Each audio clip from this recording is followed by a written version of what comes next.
It's showtime, everyone, and welcome to an all-new Downright Sports, and I'm your host, Wolverine. Sorry, I am your host, Brent Reid. I almost forgot my name because of the beard. When the cast comes off, haircut, I'm looking like a different person. Anyway, welcome to a new Downright Sports on September 18th, episode 5. I'm keeping track of episodes now. It's easier for me to remember what I did and what I talked about. In today's topic, we're going to ask the $1,000,000 question. We're going to say goodbye to sweet Eli as another Manning steps away. And, he's retired, but he's been replaced. But in any case, that would be in the second segment. But we start every show in the first segment until the end of their season with the WNBA Corner. Let's get to it. And last night, the WNBA playoffs resumed with the semifinals, and it was kind of close. The second game, definitely. But the Connecticut Sun, the number 2 seed, took care of the Spark 84-75. Thomas, 22 points, 10 rebounds, even 5 assists to help move the Sun past the Spark, even though Candace Parker had 24 points and 10 rebounds. Still wasn't enough to get the job done. In fact, the Sun had 3 players, including Thomas, so 4 total, with all double figures, including 16 points from Jones, 19 points from Thomas, and Williams with 15 points. So the Sun had more consistency, and it was more of an all-around game to get them over that hump for the first game. It's the best out of 5, so the first one to win 3 moves on to the almighty championship. Moving on to my favorite, my pick, the Washington Mystics, who Teacup happened to be in attendance last night. The Mystics in a close game. The game was close the entire night. I mean, from start to finish, these are two of the best probably teams in the WNBA currently right now, which is shocking how they have to go one-on-one now. It would have been a better championship game, but it's the Las Vegas lost last night to the Mystics, 97-95, even though Liz put up, I had it right here, she put up 19 points with 12 rebounds. Wilson gave him 23 points with 7 rebounds, but still wasn't enough for Elena Deladon and her group of ladies with 24 points, which I feel may be the league MVP, even though I think Brittany Griner put up a good argument. But the Mystics now are ahead 1 game. That's all they need. They win 2 more, they're in, and it could possibly happen because that's how this team has been all year. They've been the number 1 team from start to finish, and they are not playing around. They're trying to get back to the championship so they can win their first one in Washington. Also in big news last night, the New York Liberty won the first overall pick, so hopefully one New York franchise that no longer plays in the Garden could win a championship for New York City. I think this is how it should go. The Liberty had to go play in Westchester. For those of you that don't understand New York geographics, it's basically upstate and out of nowhere. If the Liberty have a better year than the Knicks, meaning the Liberty make the playoffs and win the championship, I think they should get to play at Madison Square Garden, and the Knicks have to go play in Westchester and earn their right back into the Garden. I like that idea. Damn. Only if I ran the Knicks. I'm going to make sure I do a boo if I ran the Knicks. Anyway, when we wrap up, we're going to come back with the topic. We talk about Eli Manning as we say goodbye to Eli, and the new era in New York begins. Downright Sports. Check it out. So this is the topic, and it was announced on yesterday, Tuesday, that Eli Manning will no longer be the starting quarterback for the New York Giants, ending pretty much the end of an era for a quarterback for the Giants since 2004. So let's look back. When Eli was drafted, Shrek 2 was the number 1 movie for the entire year. Bush won another election, and Genius Loves Company by Ray Charles was the number 1 album all year. It's crazy, right? We ain't seen albums like that in a while. The draft rather, that Eli Manning came out of was a name of who's who. Larry Fitzgerald, Phillip Rivers, Sean Taylor, Kevin Winslow Jr., D'Angelo Hall, Ben Roethlisberger, Vince Wilfork, and even Matt Schaub on the list. Eli, of course, was drafted by the San Diego Chargers, but looked at them and said, "Chicat, hold up, my G. I don't want to play in San Diego in beautiful weather. No. I would like to take my talents to New York where it's cold all the time. And I want to prove, as a speaker, and prove how tough I am when the press asks me, Eli, why do you always look like you don't know what the play is? Because you always look like this. He does kind of look like an owl that doesn't know that it's daylight. But in any case, Eli Manning, in his years in New York, despite all the controversy and everything, has had a pretty successful career. If 2 Super Bowls matter to anybody, because it should, because the Super Bowl may be the one championship out of baseball and basketball, other sports that matter, that it could be the hardest one to win. Just because you get there doesn't mean you're going to win. Just because you get there once doesn't mean you go back. Just ask Drew Brees. Just ask Cam Newton. Just ask Donovan McNabb. There's a list of guys. All right, let's make a long story short.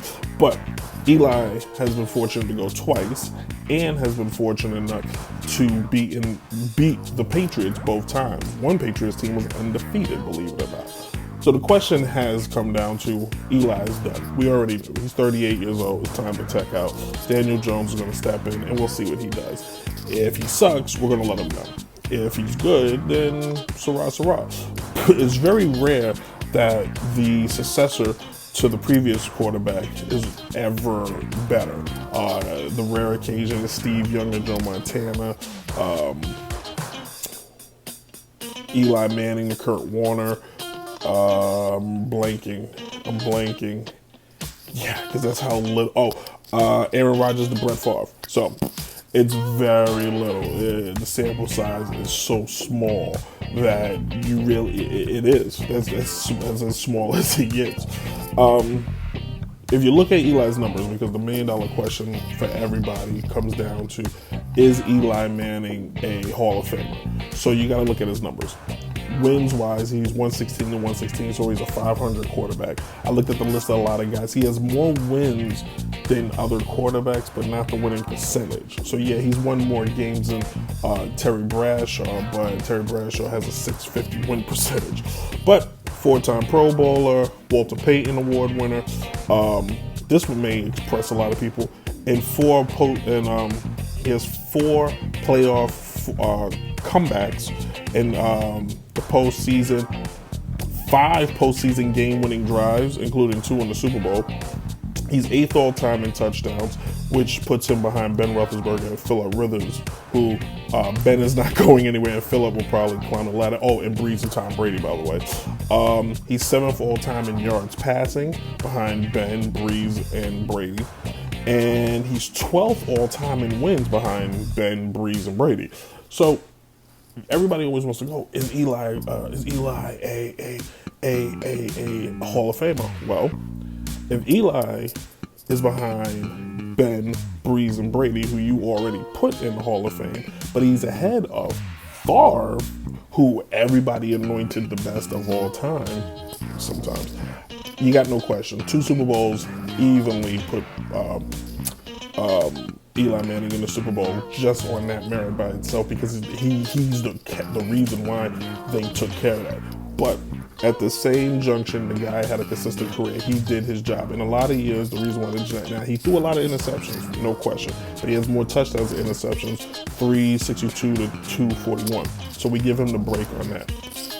Where you want to really put him in is due to the fact that the guy has been the consistent. He has been the quarterback of the Giants. There's never been any question marks until recently, because he's gotten older.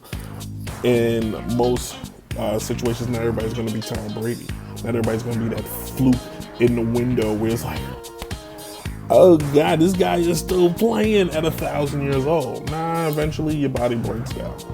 With that being said, my hat to Eli. Thank you for all you've done. Thank you for allowing me to see 2 Super Bowls for the New York Giants, one of my favorite teams, and it's been fun. Now we just hope Daniel Jones does the same. 3 Super Bowls, Daniel, is your measuring stick since Eli went to 2.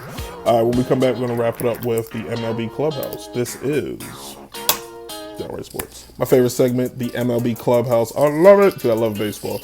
And playoffs is heating up, boy. It is so hot. They are calling for a national warning throughout the entire world because of its global warming high. It's heat. It never gets cold. I'm exaggerating a lot on that one, but in any case, last night the teams that matter, the teams that are still kind of in it, took care of business. The ones that we're going to focus on: the Mets last night won, the Washington Nationals won. They beat St. Louis, which will matter in a second. Philly won, beating Atlanta. The Brewers won. The Cubs lost to the Cincinnati Reds, a team that they should be walking the dog with, but they couldn't afford it, because now losing to Cincinnati last night has put them in a tie for the second wild card with the Brewers. Here's the kicker. They go into a series starting tomorrow with the St. Louis Cardinals, who are still trying to wrap up the division. The Cardinals are currently right now 4 games ahead of both of those teams, but here's the catch. If the Brewers keep winning, right? The Brewers last night beat the team, that doesn't matter. The Brewers keep winning, and the Cubs sweep St. Louis, win against Cincinnati tonight and sweep St. Louis. The Cubs and Milwaukee could now, and St. Louis, could all three be fighting for playoff spots and division spots. I told you guys, it's hot. Now, the Mets are 4 games back. If the Cubs can find a way to lose to St. Louis and the Mets can find a way to win their next 5 games, the Mets could find themselves back in the heat of the race, just 4 games out. I have no faith in Philly. I know everybody's like, well, Philly's the same distance. I have no faith. Philly's not going to make it. Just forget about it. I still got my prediction that Washington will find themselves out of the wild card. I just believe so. Because if you look at it, the Mets have Colorado tonight. The Mets can beat Colorado. They have won that series. Then they got Cincinnati. I know they just beat the Cubs. Cubs are iffy. The Mets can beat Cincinnati in 3. Then they got the Marlins in 4. And then they're going to finish with an Atlanta team that's going to be resting players. I believe that the wild card is going to come down to the Brewers and the Mets for the top 2 teams. I feel it. Trust me on this one. For the American League, it's also a little warm over there too. The Rays, who have basically ran the whole wild card since the start of the year, and now the number 2 wild card, where the A's now currently have a 2-game lead over them, and Cleveland currently is a half a game behind the Rays. Tampa lost last night, and the A's and Cleveland won yesterday, so they got to keep it going. So we'll see how that goes. Some magic numbers for teams that all they got to do is just win. The Yankees are 1 game from clinching the playoff berth in the division. If Tampa loses and the Yankees win, you can give it to them, and I'm celebrating. The Twins 7 games, Houston 3 games, Atlanta 3 games, St. Louis 10 games. Takes a lot for that one to happen. And then the MVP race, it's still a little tricky because 2 of the front runners for the MVP award are both now injured. And Mike Trout for the American League and Christian Yelich for the National League. So who could pick it up? You can look at Nelson Cruz for the Minnesota Twins for what he's done for that franchise. Lee Mayhew for the Yankees, this guy who just came, who signed as a free agent and popped up out of nowhere. I like Marcus